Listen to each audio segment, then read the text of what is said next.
Угостителите кои од стартот на корона пандемијата мака мачат да ја преживеат тешката финансиска ситуација, од понеделник ќе стават клуч на врата. Ваква најава даде председателот на Независната угостителска комора, кој вели дека не планираат да ангажираат редарски служби да вршат селекција на гостите, како што им наложи власта. Според Јосифовски, мерката на владата е глупава, бидејќи ако сертификатот значи дека во објектот влегле само имунизирани гости, тогаш зошто тие да не може да седнат и во затворениот дел од кафеаните ако се смета дека се заштитени од вирусот? Ако ова помине кај угостителите, ништо нема да ме зачуди утре истото да се направи во јавните институции, да се направи во останатите поголеми организации. Конкретно ја потенцирате вие? Точката за влез во јавни објекти исклучиво за вакцинирани лица.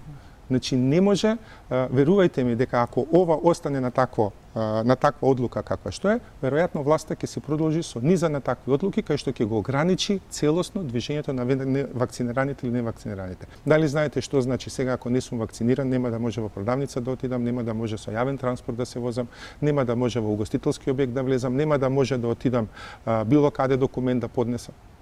И со тоа, практички што се прави? Едноставно ве елиминираат или ве ставаат граѓанин од втор ред или втора класа. Јосифовски е дециден дека податоците што ги содржат ковид сертификатите се лични податоци, а увидот во документот од страна на лица кои не се полициски службеници значи повреда на Законот за заштита на лични податоци. За ова вели укажаа и властите во Германија. Секој увид во документ со кој што можам јас да го дознам вашето име и презиме е практички веќе личен податок. Дали јас ќе го запамтам, дали ќе знам во кој период сте биле, дали ќе го заведам или нема да го заведам, врз основ на кои протоколи, документи и акти ќе ја вршам функцијата и ќе ја водам, значи тоа е веќе обврска на угостителскиот објект, затоа што знаеме дека за неполна недела дена стапува во сила целосно Законот за заштита на лични податоци, што е донесен ланската година во февруари, кој што е целосно усогласен со GDPR-от, кој што е Законот за лични податоци на Европска унија.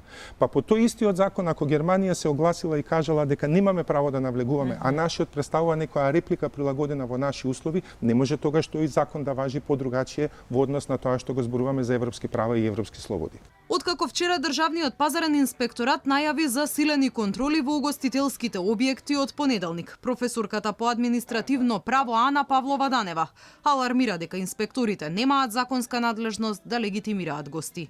Државен пазарен инспекторат нема законска надлежност да ги легитимира гостите во угостителски објект, ниту пак да прави увид во нивните сертификати за имунизација. Значи, единствено надлежни за спроведување на новите здравствени мерки се редарите. Како ќе се врши проверката на гостите и дали ќе има злоупотреби се уште е мистерија, особено по изјавите на ДП и дека инспекторите нема да ги проверуваат гостите, туку информацијата за вакцинираните ќе ја добивале од угостителите.